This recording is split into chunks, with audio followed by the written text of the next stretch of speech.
Hi there, and welcome to the New Road Baptist Church YouTube channel or Facebook feed on the first Sunday of Advent.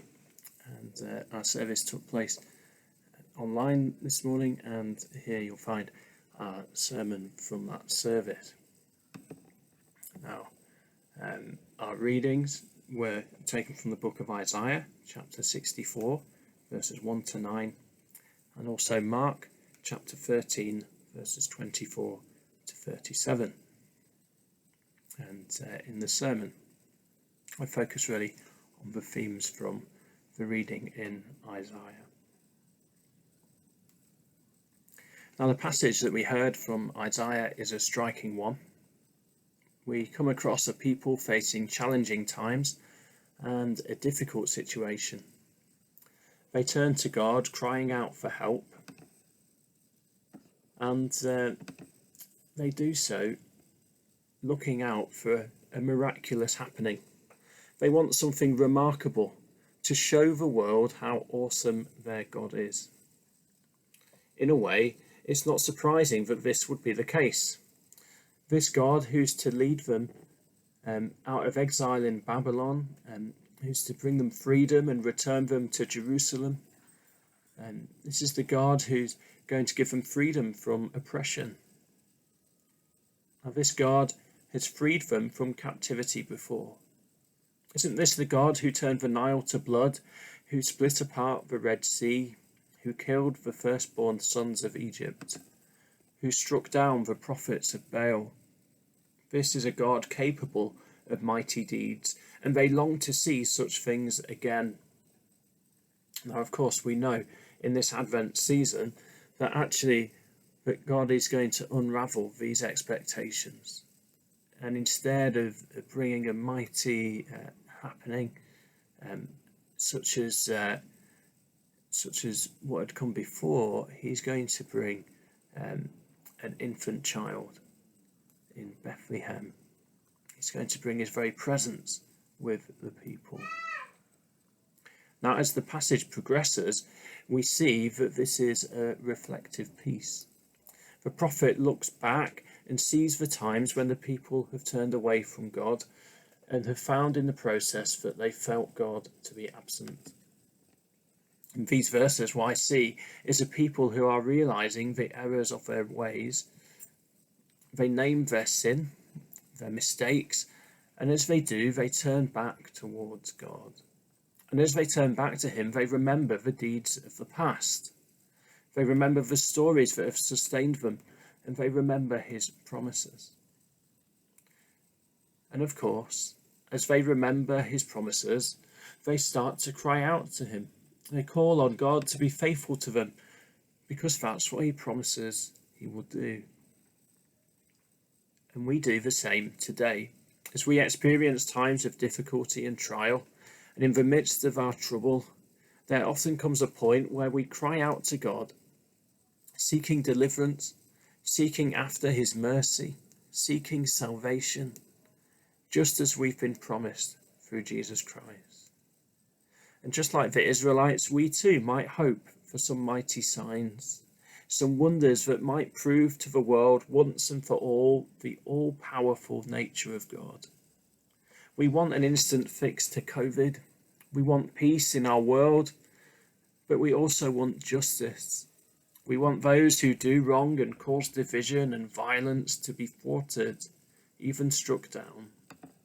We want people to face the consequences for their wrongdoing, even as we also want God's love, mercy, grace, and forgiveness to be poured out further on our world. Yet, as we remember all of the promises of God, as we turn back towards him, repenting even for the things that we have allowed to come between us and him, then what we actually find is that God has been heading towards us all along. That he's been alongside us all along. That he's continued to bring new life, restoration, and hope, even when we have been blind to it. The other day, when I walked the children down the road to school, James was amazed that the moon was out in the daytime, and it was shining bright and quite clear crescent in the blue sky. And as we got closer to the school, we changed direction slightly, and therefore it appeared that the moon had moved. Now, I know that the moon is actually moving, but for the purposes of this story, the movement was negligible, even if the walk to school can feel like an eternity at times. Anyhow, I ended up having to try to explain to James that the moon hadn't moved in the sky much at all during our walk, but that actually we have turned away from it. And as we'd moved along, we'd managed to move so that trees now partially obstructed the view. But I had to reassure him that if we went back up the road a bit, then the moon would be where it was before. Now, of course, I shouldn't have said that, as we ended up going back up the road. Now, I think that there is something of that in this passage, where the prophet speaks of God having looked away, as if God could ever turn his back on creation. For where we think that God has absconded, I'm sure that most of the time that this is because we are looking the wrong way, allowing our hopes and priorities to obscure the ways in which God is at work in the world around us, allowing our fears and insecurities to do the same.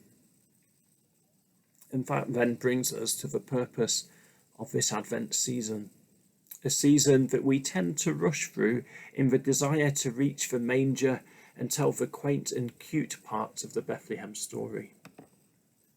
Advent is a time in which we remind ourselves of the promises of God, where we look at the world around us, taking note of the darkness, the challenges and the brokenness, and remember that this is the world that Jesus came to be born into, as a vulnerable infant child.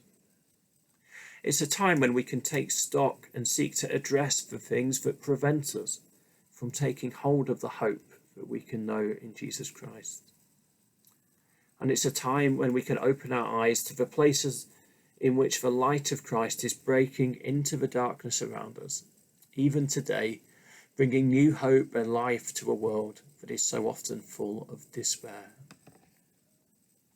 Yes, we want God to come and fix everything for us, to make amends where we've messed up as individuals and collectively.